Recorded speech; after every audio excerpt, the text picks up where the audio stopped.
마태복음 23장 1절에서 12절 말씀입니다. 성경으로는 신약 38쪽입니다. 이에 예수께서 무리와 제자들에게 말씀하여 이르시되 서기관들과 바리새인들이 모세의 자리에 앉았으니 그러므로 무엇이든지 그들이 말하는 바는 행하고 지키되 그들이 하는 행위는 돈받지 말라. 그들은 말만 하고 행하지 아니하며 또 무거운 짐을 묶어 사람의 어깨에 지우되 자기는 이것을 한 손가락으로 움직이지 하지 아니하며 그들의 모든 행위를 사람에게 보이고자 하나니 곧 그 병문지를 넓게 하며 옷을 길게 하고 잔치의 뒷자리와 회당의 높은 자리와 시장에서 운명받는 것과 사람에게 랍비라 칭함을 받는 것을 좋아하느니라. 그러나 너희는 랍비라 칭함을 받지 말라. 너희 성체는 하나요 너희는 다 형제니라. 땅에 있는 자를 아버지라 하지 말라. 너희의 아버지는 한 분이시니 곧 하늘에 계신 이시니라. 또한 지도자라 칭함을 받지 말라. 너희의 지도자는 한 분이시니 곧 그리스도시니라. 너희 중에 큰 자는 너희를 섬기는 자가 되어야 하리라. 누구든지 자기를 높이는 자는 낮아지고 누구든지 자기를 낮추는 자는 높아지리라. 아멘. 그 부모의 말씀을 가지고 제가 준비를 하면서 저는 저에게 두 가지 질문을 던졌습니다. 첫 번째는 나는 어떤가? 그리고 두 번째 나는 어떠해야 하는가? 라고는 그런 질문이었습니다. 예수님께서 바리새인들과 서기관들을 이제 책망하시면서 하셨던 그 말씀을 이제 보면서 나는 어떤가를 이제 되돌아보게 되었고요. 그리고 또 예수님의 말씀을 이제 보면서 그러면 나는 어떠해야 되는가를 생각해 보게 되었습니다. 바라기는 오늘 우리가 이 말씀을 통해서 우리가 우리 스스로에게 이런 질문을 좀 던져보았으면 좋겠습니다. 나는 어떤가? 그리고 나는 어떠해야 하는가라고 하는 그런 질문입니다. 그리고 이 질문에 대한 답을 찾는 그런 시간이 되었으면 좋겠습니다. 예수님께서 무리와 제자들에게 서기관들과 바리새인들에 대해서 말씀을 하십니다. 2절에 보니까 서기관들과 바리새인들이 모세의 자리에 앉았으니 그러므로 무엇이든지 그들이 말하는 바는 행하고 지키되 그들이 하는 행위는 본받지 말라라고 말씀합니다.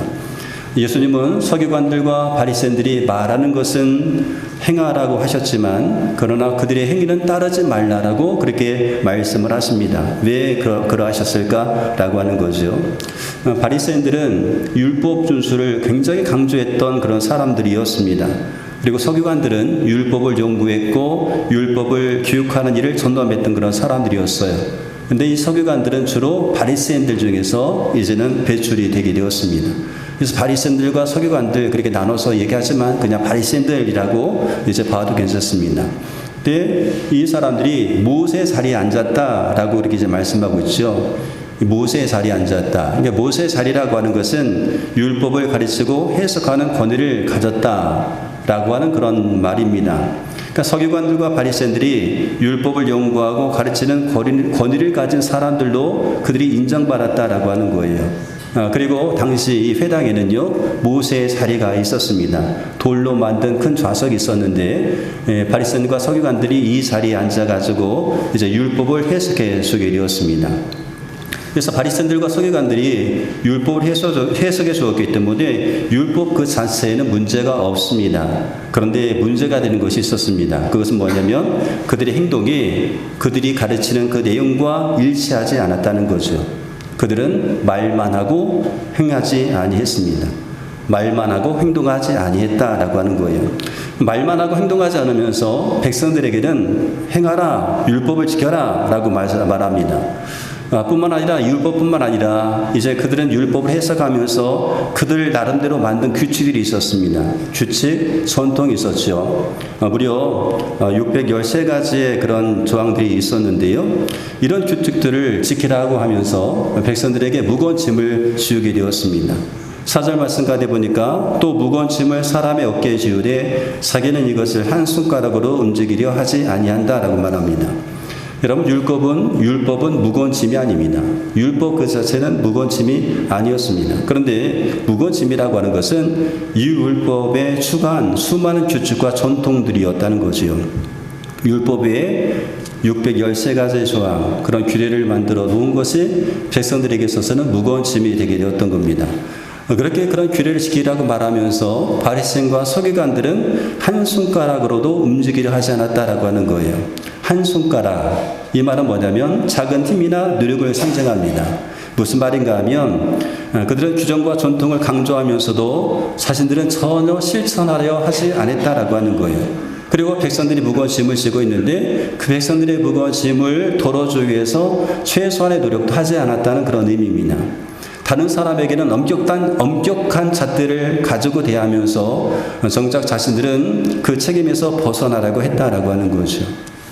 제가 신학교에 다닐 때에, 대학교 다닐 때에 저에게 굉장히 충격적으로 다가온 말씀이 있었습니다. 그 말씀이 로마서 2장 17절부터 주어진 그런 말씀이었는데요. 이 말씀을 보면 이렇게 되었습니다. 유대인이라고 불리는 내가 율법을 의지하며 하나님을 자랑하며 율법의 교훈을 받아 하나님의 뜻을 알고 지극히 선한 것을 분간하며 맹인의 길을 인도하는 자요 어둠에 있는 자의 빛이요 율법에 있는 지식과 진리의 모본을 가진 자로서 어리석은 자의 교사여 어린아이 선생이라고 스스로 믿으니. 그러면서 21절에 보면 그러면 다른 사람을 가르치는 내가 내 자신을 가르치지 아니하느냐. 도둑질하지 말라 선포하는 내가 도둑질하느냐. 간음하지 말라 말하는 내가 간음하느냐. 우상을 가정히 여기는 내게 신전 물건을 도둑질하느냐. 율법을 자랑하는 내가 율법을 범함으로 하나님을 욕되게 하느냐. 이런 말씀이었습니다. 이 말씀에서 저에게 충격적으로 다가온 말씀이 이 말씀이었어요. 유대인으로 불리는 내가, 이 말씀이었습니다. 이 말씀이 마치 저에게 하시는 말씀처럼 들렸어요. 신앙생이라고 하는 내가, 하나님의 자녀라고 하는 내가, 그렇게 불리는 내가라고 하는 거죠. 유대인으로 불리는 내가, 하나님의 백성이라고 하는 그런 선민의식을 유대인들은 가지고 있었습니다. 그래서 이방인들을 마치 개처럼 여겼지요. 그리고 율법을 의지하면서 하나님을 자랑합니다. 그들은 하나님의 말씀을 맡은 사람이라고 하는 그런 자부심을 가지고 있습니다. 그리고 말씀으로 교훈을 받았던 그런 사람이었습니다. 그 말씀이 지극히 선한 것을 알고 있었다라고 하는 거죠. 그런데 문제가 뭡니까? 유대인이라고 하는 내가 그렇게 이제 그런 어떤 자부심을 가지고 있었는데 그들은 어떤 생각하고 있었는가 하면 하나님 말씀을 받아 알고 배웠기 때문에 그것 때문에 하나님 앞에서 더 이상 하나님의 은혜가 필요 없는 의인이다라고 하는 그런 생각을 가지고 있었던 것입니다. 또 한 가지는 뭐냐면 외식이었습니다. 그들의 외식의 문제였어요. 21절에 보았던 것처럼 그러면 다른 사람을 가르치는 내가 이렇게 말하죠. 유대인이라고 불리는 내가 이렇게 자랑하고 있는데 그러면 다른 사람을 가르친 내가 왜 그렇게 사느냐라고 하는 그런 말씀이었습니다. 신앙생이라고 불리는 내가, 하나님의 자녀라고 불리는 내가 하나님을 사랑하고 이제 앞으로 이제 목회자가 됐다고 하는 그런 자부심을 가지고 있으면서 그리고 하나님의 말씀을 전하는 일을 맡으려고 하고 있으면서 그러면서 왜 바리새인과 같이 외식하는 것은 아닌가 라고 하는 그런 문제였습니다. 그러면 내가 왜 이렇게 사느냐라고 하는 거죠. 그 말씀이 저에게 굉장히 충격적으로 다가왔습니다. 신학생이라고 하는 내가 이렇게 살아가고 있는데 그러면 내가 왜 이렇게 살아가느냐라고 하는 그런 말씀 때문이었습니다. 우리는 어떻습니까? 말만 하고 행하지 않는 것은 아닙니까? 다른 사람에게 부담만 이제 주고 나는 손가락 하나 까닥하지 않는 그런 삶을 살고 있지는 않습니까? 그럼 우리는 어떠해야 되는가 하는 것이요. 우리는 어떠해야 됩니까? 우리는 말만 하는 신앙인이 아니라 행동하는 신앙인이 되어야 됩니다. 사순절 기간입니다. 예수 묵상하면서 40일 동안 우리가 지내는데 제가 40일 동안 지내면서 우리 신학성경 통독합시다라고 통독표를 나누어 드렸어요. 그러면서 성경 읽자고 강조를 합니다. 그런데 만약 내가 그렇게 말만 하고 정작 제가 하지 않는 한다면 저는 여러분에게 짐만 득 지워주고 손가락 하나 까닥하지 않는 우선적인 신앙인입니다. 나는 하지 않으면서 여러분 보고만 하러 간다면 그렇다는 거죠. 여러분 그랬어야 되겠습니까? 그래서 그렇게 된다라고 한다면 정말 나는 외식하는 신앙인이요 위선적인 신앙인이 되는 겁니다. 그렇게 되지 않으려고 저는 노력합니다. 사순절 기간 동안 여러분 성경 읽읍시다 라고 제가 광고하고 강조했던 제가 성경을 읽지 않으면 안 되기 때문에 평소보다 더 많은 시간을 들여서 성경 읽으려고 하고 또 평소보다 더 많은 시간을 들여서 기도하려고 하고 있습니다. 외식하는 신앙인이 되지 않기 위해서 그렇습니다. 우리는 어떠해야 됩니까? 우리는 누군가에게 짐만 지우는 신앙이 되어서는 안 됩니다. 짐을 지우는 신앙인이 아니라 짐을 나눠질 신앙인이 되어야 지요.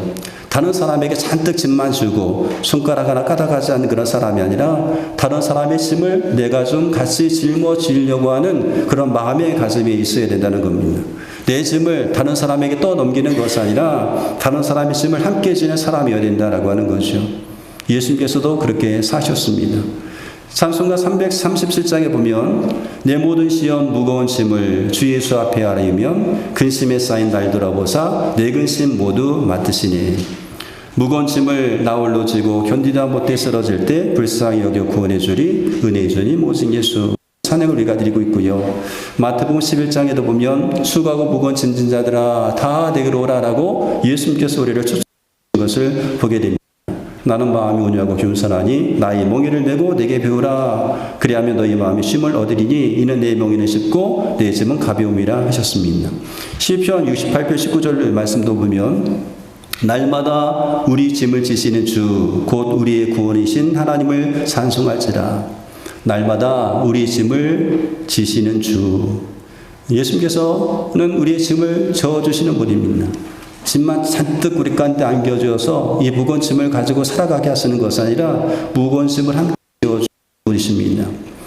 우리의 삶의 무거운 짐을 예수님께서 함께 져주신다라고 하는 거죠. 우리가 이 사실을 믿는다라고 한다면 기꺼이 내가 감당해야 될 이 무거운 짐을 함께 져주심을 믿는다라고 한다면 이제는 다른 사람에게 짐만 지우는 그런 삶이 아니라 다른 사람이 지고 있는 것을 져줄 수 있는 그런 삶으로 나가야 된다는 거죠.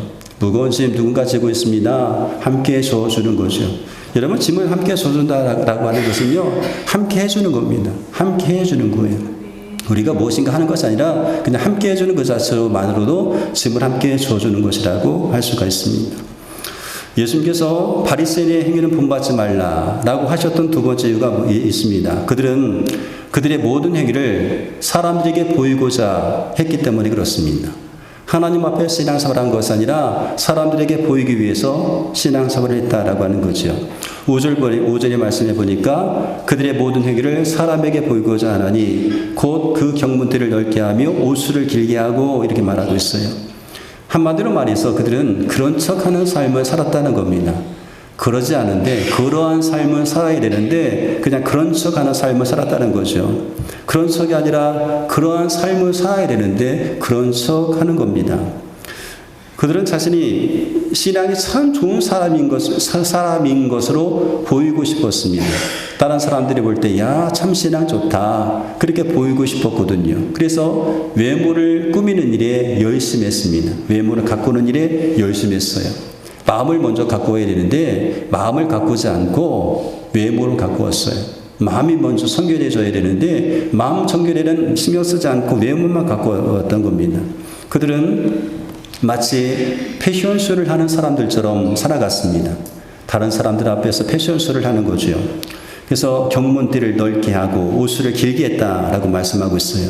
이 경문띠라고 하는 것은요, 작은 가죽 상자를 말합니다. 신명기 6장 5절의 말씀이 있는데요. 너는 마음을 다하고 뜻을 다하고 힘을 다하여 네 하나님 여호와를 사랑하라. 이 말씀을 기록한 양피제가 있습니다. 작은 조개에 이제 이 말씀을 기록하고 이것을 가죽 상자에 넣게 된 거예요. 그리고 이 가죽 상자에 넣은 것을 왼쪽 팔이나 이마에 붙이고 다녔습니다. 말씀을 가까이 한다 그런 의미로 이 말씀을 기억하고 순종하겠다는 그런 의미로 왼쪽 팔과 이마에 이 경문띠를 이제 붙이고 다녔는데요. 그 경문이 점점 넓어졌다라고 하는 겁니다. 더 넓게 더 크게 하고 다녔다라고 하는 거예요. 작게 만들면 되는데 의미가 중요하기 때문에 그런데 점점 그것이 더 커졌다는 거죠. 옷술도 마찬가지입니다. 육에 속한 욕망에 사로잡히지 않겠습니다 라고 하는 그런 의미로 이 옷술을 달고 다녔는데요. 그 옷술이 점점 더 길어졌다는 거예요. 풍성해졌다라고 하는 거죠. 그러면서도 그렇게 이제 그런 그 외모를 가꿈을 통하여서 종교인으로 돋보이기를 원했습니다. 더 큰 문제는 뭐냐면 그렇게 하지 못하는 사람들을 존중했다라고 하는 거죠. 외적인 것들로 다른 사람을 이제 판단하고 외적인 것들로 비교해서 자기가 더 낫다고 여겼다는 것입니다. 그들의 삶은 진실하지 못했습니다. 그래서 예수님은 그들을 향하여서 외식하는 자들 이렇게 말씀하고 있죠. 심지어 이제 23장에 보면 그들을 향하여서 화가 있다라고까지 말씀합니다. 화가 있을진저라고 그렇게 책망하시죠. 그럼 우리는 어떻습니까? 우리의 신앙생활의 모습은 어떻습니까? 나는 어떠한가라고 하는 거예요. 우리는 사람에게 보이기 위해서 신앙생활을 합니까? 아니면 하나님 앞에서 신앙생활을 하고 있습니까? 마태복음 6장 1절에 보니까 사람에게 보이려고 그들 앞에서 너희 의를 행하지 않도록 주의하라. 그리하지 아니하면 하늘에 계신 너희 아버지께 상을 받지 못하느니라 라고 말씀하고 있어요. 마태복음 6장 1절에 있는 말씀은 6장 전체의 서론이라고 할 수가 있습니다. 가장 기억해야 될 그런 말씀이라고 하는 거죠. 그래서 6장 1절의 말씀은 우리가 신앙생활할 때 무엇에 기초해야 되는지를 알려주고 있어요. 그것은 모든 신앙인의 모든 행실은 하나님 앞에서 행해야 된다라고 하는 겁니다. 하나님 앞에서 하라고 하는 거예요. 사람에게 보이기 위해서 의를 행하지 말라. 사람에게 보이기 위해서 구제하지 말고 사람에게 보이기 위해서 기도하지 말라. 구제하지 말라. 세 가지 구체적 신뢰를 6장 2절에 보면 구제할 때 사람에게 영광을 받으려고 나팔을 불지 마라. 5절 보면 기도할 때 사람에 보이려고 회당과 큰 거리에 어기에 서서 기도하지 말라. 16절에 보니까 금식할 때 금식하는 것을 사람에게 보이려고 얼굴을 흉하게 하지 말라. 사람에게 보이기 위해서 신앙생활하지 말라라고 하는 거예요. 우리는 어떻습니까? 우리는 어떠해야 됩니까? 우리는 사람에게 보이게 한 것이 아니라 하나님 앞에서 하는 겁니다. 하나님 앞에서 우리의 마음의 신실함을 보여야 되는 것이요. 하나님 앞에서 먼저 우리가 정직해야 되는 것 아니겠어요? 하나님께서 우리의 마음을 알고 계시고 우리의 모든 것을 보고 계십니다. 보고 계신 그 하나님 앞에서 하라는 겁니다. 3대 신앙은 하나님 앞에서 하는 겁니다. 그런데요, 우리가 자꾸 이 하나님을 잊어버립니다. 사람들의 시선은 두려워하면서 하나님의 시선은 두려워하지 않습니다. 사람들이 나를 어떻게 볼까에 대해서는 주의를 기울이면서 하나님께서 나를 어떻게 볼까에 대해서는 별로 신경을 쓰지 않습니다. 그러다 보니까 우리가 하나님 앞에서 우리가 정직하게 살아가지 못하고 그러다 보니까 우리가 죄를 짓는 것을 전혀 무서워하지 않는 겁니다. 그러다 보니까 하나님 말씀에 순종하지 않는 것 전혀 개치 않는 거겠지요. 예수님께서 그러한 바리새인들의 행위를 본받지 말라고 하시는 거예요. 우리 신앙은 하나님 앞에서 하는 겁니다. 여러분, 신앙은 하나님 믿고 바라보는 것 신앙이잖아요. 신앙생활은 뭡니까? 하나님을 믿고 바라보는 데에서 나오는 행동이 신앙생활 아니겠어요? 그러니까 하나님 없는 신앙생활은 없는 것 아니겠습니까? 그러니까 하나님 앞에서 우리가 신앙생활을 해야 된다라고 하는 거죠. 예수님께서 바리새인들의 행위를 본받지 말라라고 하셨던 세 번째 이유가 있다라고 한다면 그들은 교만했습니다. 한마디로 말해서 교만 덩어리였습니다. 하나님이 미워하시는 것이 있습니다. 근데 그 첫 번째가 뭐냐면 교만입니다.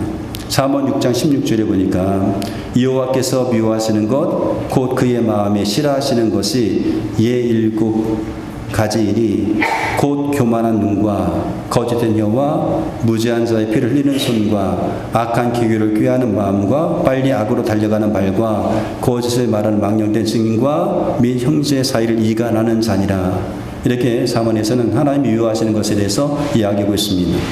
하나님께서 미워하시는 것을 솔로몬은요, 우리의 몸을 들어서 설명하고 있는 거예요. 우리의 몸, 신체 구조를 통해서 설명하고 있는데 그 첫 번째가 뭔가 하면 눈이었어요. 어떤 눈입니까? 교만한 눈입니다. 여러분, 눈은 거짓말을 잘 못하죠. 눈으로 거짓말을 치기가 참 어렵습니다. 눈은 사람의 마음의 상태를 보여줍니다. 눈은 그렇습니다. 교만한 마음에서 나온 눈, 여러분 그런 눈을 여러분 경험해 보신 적이 있나요? 어떤 사람이 교만해서 그 눈을 가지고 나를 바라볼 때 그 눈을 보신 적이 있습니까? 혹은 여러분이 교만해져서 다른 사람을 바라볼 때 그 눈을 한번 인식해 본 적이 있습니까? 교만한 마음에서 나온 눈의 모습은 딱 봐도 압니다. 누가 봐도 알 수가 있지요. 그런 하나님은 그런 교만한 자를 미워하십니다. 바리새인들은 자신들이 모세의 자리에 앉았기 때문에 모세의 권위를 전수받았다고 생각을 합니다.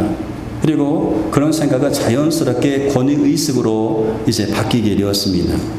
다른 사람 앞에서 내가 높임을 받는 것을 지극히 당연하다고 여기게 된 거죠. 지극히 나는 높임을 받아야 되고 높임을 받아야만 된다. 그래서 잔치와 회당 같은 공공장소에서 그들은 상석에 앉기를 기대했고 또 기꺼이 상석에 앉았습니다. 이 자리는 내 자리야 라고 하면서 앉았다는 거죠. 그들은 사람들이 많이 모이는 곳에 다니면서 문안 받기를 좋아했습니다. 사람들이 다 물러서라 바리새인과 서기관들이 지나가신다, 이곳으로 오신다 이렇게 외쳐주기를 원했고요. 길을 비켜주면서 라피라고 그렇게 불러주기를 원했습니다. 그리고 그것을 굉장히 당연하게 생각했다라고 하는 거죠. 여러분, 우리는 어떻습니까? 우리에게는 혹시 교만한 눈을 가지고 있지는 않습니까? 다른 사람을 없인 여기고 있는 것은 아닙니까? 예수님은 바리새인들에 대해서 말씀하시고 이어서 우리가 어떠해야 되는지를 말씀하고 있어요. 8절 말씀 가운데 보면 그러나 이렇게 말씀하고 있죠. 그러나라고 말씀하고 있습니다. 바리새인들이 시장에서 랍비라 칭함받는 것을 좋아합니다. 그러나 너희는 그러면 안 된다, 그런 말씀이에요. 그러나 너희는 그러면 안 된다. 8절에 보니까 그러나 너희는 랍비라 칭함받지 말라. 너희 선생은 하나요? 너희는 다 형제다. 10절에 보니까 또한 지도자라 칭함을 받지 말라. 너희 지도자는 한 분이시니 곧 그리스도시니라. 우리는 랍비나 지도자를 존중해야 됩니다. 우리가 존경심을 나타내는 것은 그건 나쁜 것이 아닙니다. 선생님, 지도자를 존경해야 되죠. 존중해야 됩니다. 그런데 우리 자신에게 있어서 우리가 우리 자신 스스로가 높아지기 위해서 나는 다른 사람에 의해서 우월하다, 나는 높다 라고 하는 것을 나타내기 위해서 선생님, 지도자라 불려지는 것을 바라면 안 된다는 거예요. 다른 사람에 비교해서 내가 우월한 위치에 있다, 이거 나타내려고 지도자라고 불려줘서도 안 된다는 겁니다. 당연히 우리가 지도자를 존중하고 존경해야 되겠지만 우리가 어떤 위치에 있을 때 그 위치에 있는 것을 통하여서 내가 높아지려고 하면 안 된다라고 하는 거예요. 그 이름에 내포된 그 권위가 있잖아요. 그 권위를 가지고 다른 사람을 지배하려고 하면 안 된다는 겁니다. 내가 이런 권위를 가지고 있으니까 당신들은 내 말을 들어야 되고 내 지배를 받아야 되고 하는 겁니다. 그러면 안 된다라고 하는 겁니다. 우리는 다 예수 안에서 다 형제이기 때문에 그렇습니다. 그래서 교회에서는요, 높다라고 여기는 분들이 더 많이 섬겨야 되고 더 많이 낮아져야 됩니다. 교회는 계급이 없습니다. 계급이 존재할 수가 없죠. 다 똑같은 형제와 자매입니다. 그러나 질서를 위해서 구분해 놓은 것뿐이에요. 우리가 그 질서에 순응하면서 서로 존중해야 되겠죠. 존경하는 마음을 가져야 됩니다. 그거 당연합니다. 그러나 내가 그 위치에 있다고 해서 그 위치에 있는 것을 가지고 다른 사람을 지배하려고 하면 안 된다라고 하는 거예요. 여러분 아시겠어요? 이런 말 하면 안 돼요. 어디 집사가 감히 권사한테 그런 말 하지 않죠. 그런 말 하시면 안 돼요. 더 섬겨줘야 된다는 거죠. 어디 초신자가 새신자가 신앙생활 오래 했던 이 집사한테 이런 말, 뒤에 있는 말, 그렇게 하면 안 된다는 거죠. 교회 안에서는 높고 낮음이 없습니다. 다 똑같다라고 하는 거예요. 우리가 질서를 위해서 서로 존중하고 존경해야 되겠지만 내가 그 위치에 있다라고 해서 그 위치를 이용해서 다른 사람을 지배하려고 하면 안 된다라고 하는 거예요. 우리는 하나님의 백성, 하나님의 자녀를 지배하려고 하면 안 됩니다. 지배하고 조종하려고 하면 안 됩니다. 내 조종을 받아라, 내 지배를 받아라 라고 하면 안 된다는 거죠. 우리가 어떻게 해야 됩니까? 우리는 지배하는 자가 아닌 섬기는 자가 되어야 됩니다. 우리는 어떻게 해야 됩니까? 형제들 사이에 높고 낮음의 계층이 없기 때문에 그 계급 의식을 버리고 섬기는 자가 되어야 된다라고 하는 거예요. 11절 말씀 가다 보니까 너희 중에 큰 자는 너희를 섬기는 자가 되어야 하리라. 누구든지 자기를 높이는 자는 낮아지고 누구든지 자기를 낮추는 자는 높아지리라. 이것이 바로 예수님의 결론입니다. 예수님의 결론입니다. 큰 자는 너희를 섬기는 자가 되어야 된다. 자기를 높이는 자는 낮아진다. 자기를 낮추는 자가 높아진다. 예수님의 결론입니다. 예수님도 이 땅에 오실 때에 섬김 받기 위해서 오신 분이 아니라 섬기기 위해서 오셨다라고 말씀하고 있어요. 자기 목숨을 많은 사람들에게 대속물로 주고 섬기기 위해서 왔다라고 말씀하고 있습니다. 그리고 섬기기 위해서 기꺼이 예수님은 낮아지셨습니다. 하나님과 하나이셨는데 그 하나님의 본체를 버리시고 이 땅에 오셔서 우리 인간의 몸을 입으셨습니다. 스스로 낮아지셨습니다. 우리가 가져야 될 삶의 사사가 있다라고 한다면 이건 역시 바로 섬김이다라고 하는 거예요.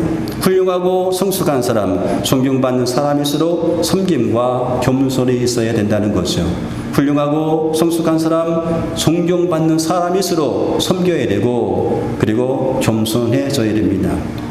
여러분 오늘 말씀을 통해서 우리는 우리가 어떤가를 보게 되기를 원합니다. 그리고 우리가 어떠해야 되는가도 알기를 원합니다. 이 질문에 대한 답을 우리가 찾기를 바랍니다. 말씀을 통해서 우리 신앙을 한번 돌아보시기 바랍니다. 나는 말만 하고 행동하지 않는 신앙인인가? 그렇다라고 한다면 이제는 말만 하는 것이 아니라 행동하는 신앙인으로 바뀌어져야 됩니다. 다른 사람에게 보이기 위해서 신앙생활하고 있었다라고 한다면 이제는 더 이상 사람을 의식하는 것이 아니라 하나님을 의식하면서 신앙생활을 해야 됩니다. 여전히 다른 사람 보기에 무섭고 다른 사람의 눈치가 보여가지고 하나님 앞에 온전한 신앙생활을 하지 못하는 것이 아니라 하나님의 눈치를 좀 보았으면 좋겠다라고 하는 거예요.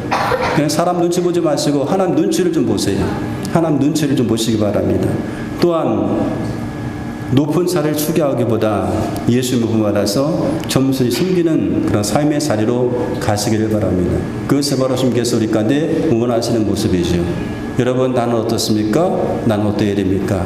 이 질문에 대한 답을 오늘 말씀을 통해서 찾으시고 주께서 어떠해야 되는지를 알려주신 그 삶으로 살아가시는 저와 여러분 되시기를 주의 이름으로 축원드리겠습니다.